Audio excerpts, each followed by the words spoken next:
Assalamualaikum warahmatullahi wabarakatuh. Perkenalkan, nama saya Rosabila Andini. Saya di sini akan menjelaskan peta konsep yang berjudul goal dalam manajemen strategis. Baik, selanjutnya goal di sini yaitu ada 4 bagian. Yang pertama ada visi. Definisi visi yaitu merupakan rangkaian kalimat yang menyatakan cita-cita atau impian sebuah organisasi atau perusahaan yang ingin dicapai di masa depan.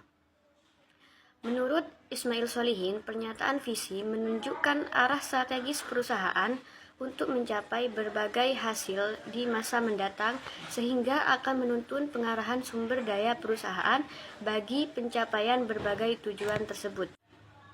Visi yang dibuat oleh perusahaan memiliki kaitan yang sangat erat dengan misi perusahaan. Dalam arti, strategi yang dinyatakan di dalam misi masih berada di dalam lingkungan usaha yang dijalankan oleh perusahaan di dalam lingkup usaha yang dijalankan oleh perusahaan.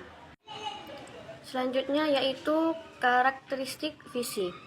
Di sini karakteristik visi yang efektif menurut John P. Kotter 1996 adalah sebagai berikut. Yang pertama ada grafik, yaitu menggambarkan jenis perusahaan yang berusaha untuk diciptakan manajemen dan posisi pasar yang hendak dicapai perusahaan. Yang kedua ada direksional, berpandangan ke depan, memberikan gambaran strategik dan manajemen dan juga produk pasar atau pelanggan dan perubahan teknologi yang akan menolong perusahaan di masa depan. Yang ketiga ada fokus, yaitu spesifik sehingga mampu memberikan panduan bagi para manajer dalam membuat keputusan dan menggunakan sumber daya. Yang keempat di sini ada fleksibel, yaitu tidak dibuat untuk berlaku pada segala waktu, tetapi dapat disesuaikan sering dengan perubahan pasar, teknologi, dan pelanggan di masa depan. Yang kelima yaitu ada fleksibel, dapat dicapai oleh perusahaan pada waktunya dan mudah dilaksanakan. Selanjutnya yaitu unsur pokok misi. Pernyataan misi biasanya menyangkut beberapa unsur pokok yang mendefinisikan apa yang dilakukan organisasi dan bagaimana mereka berencana untuk mencapainya. Yaitu ada beberapa. Yang pertama satu yaitu tujuan utama, yang kedua yaitu produk atau layanan, yang ketiga target pasar atau audiens, yang keempat nilai inti, yang kelima yaitu keunggulan kompetitif.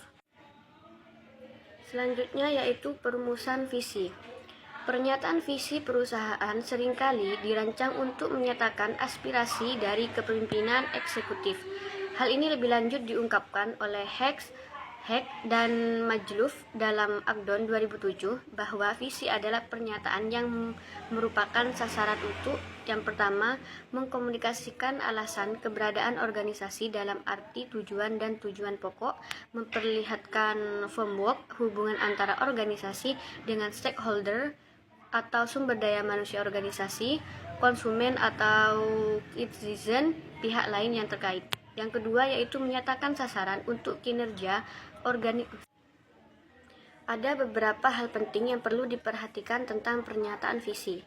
Yang pertama yaitu visi menunjukkan arah strategis.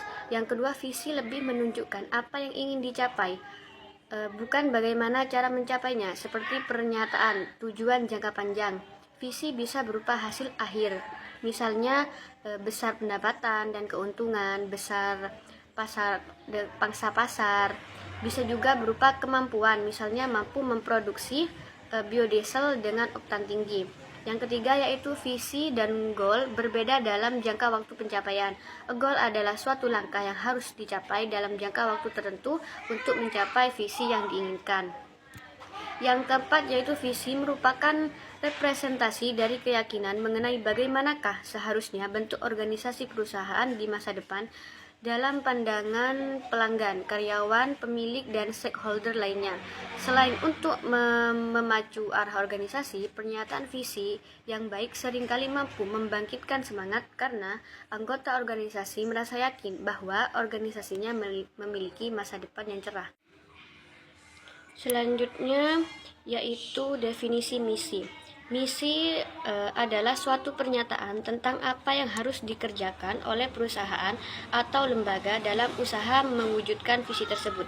Misi dapat pula didefinisikan sebagai langkah-langkah yang harus dilaksanakan oleh sebuah organisasi secara bertahap untuk mencapai tujuan dari organisasi tersebut, yang akhirnya akan mencapai gambaran yang sesuai atau ideal dari organisasi tersebut. Misi perusahaan memberikan tujuan dan alasan mengapa perusahaan atau lembaga itu dibuat. Misi juga akan memberikan arah sekaligus batasan-batasan proses pencapaian tujuan tersebut. Selanjutnya yaitu karakteristik misi, yaitu ada beberapa bagian. Yang pertama inspiratif, yang kedua yaitu menggambarkan masa depan atau tujuan, yang ketiga yaitu luas dan cangkupan. Selanjutnya yaitu kriteria misi. Yang pertama ada cita-cita perusahaan di masa depan.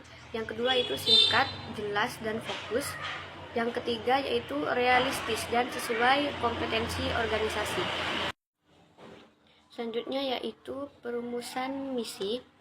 Menurut Rerick dan Fitton menemukan bahwa perusahaan dengan pernyataan misi yang diformalkan memiliki ROE atau Return on Equity lebih tinggi dibandingkan perusahaan yang tidak memiliki pernyataan misi secara formal. Sedangkan Brad dan Bies menemukan hubungan yang positif antara pernyataan misi dengan kinerja organisasi. Pernyataan misi yaitu ada beberapa. Yang pertama, satu, untuk memastikan tujuan dasar organisasi. Yang kedua, untuk memberikan dasar atau standar alokasi sumber daya. Yang ketiga, untuk menciptakan kondisi iklim organisasi yang umum.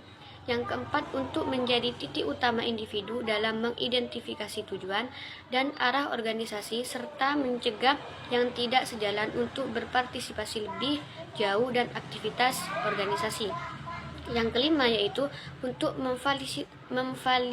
memfasilitasi penerjemahan tujuan menjadi struktur kerja yang melibatkan penugasan hingga tanggung jawab. Selanjutnya yaitu tujuan dari goal. Tujuannya yaitu sesuatu apa yang akan dicapai atau dihasilkan dalam jangka waktu 1 sampai dengan 5 tahun. Tujuan ditetapkan dengan mengacu kepada pernyataan visi dan misi serta didasarkan pada isu-isu dan analisis strategik. Dan tujuan tidak harus dinyatakan dalam bentuk kuantitatif, akan tetapi harus dapat menunjukkan suatu kondisi yang ingin dicapai di masa mendatang. Dan juga tujuan akan mengarahkan perumusan sasaran, kebijakan program, dan kegiatan dalam rangka merealisasikan misi. Dan selanjutnya yaitu sasaran atau objektif, yaitu hasil yang akan dicapai secara nyata dan instansi pemerintah dalam rumusan yang lebih spesifik, terukur dalam kurun waktu yang lebih pendek dari tujuan. Yaitu kriterianya yang pertama spesifik, yang kedua terukur dan dapat dinilai, yang ketiga bisa dicapai, yang keempat berorientasi pada hasil, yang kelima dapat dicapai pada kurun waktu tertentu. Dan yang terakhir ada nilai-nilai dalam organisasi yang mana merupakan prinsip atau keyakinan mendasar yang menjadi panduan perilaku dan pengambilan keputusan dalam suatu organisasi. Ada beberapa nilai yang sering dipegang oleh organisasi. Yang pertama yaitu integritas, yang kedua kerjasama, yang ketiga profesional, dan yang keempat inovasi. Sekian penjelasan dari saya, kurang lebihnya mohon maaf. Wassalamualaikum warahmatullahi wabarakatuh.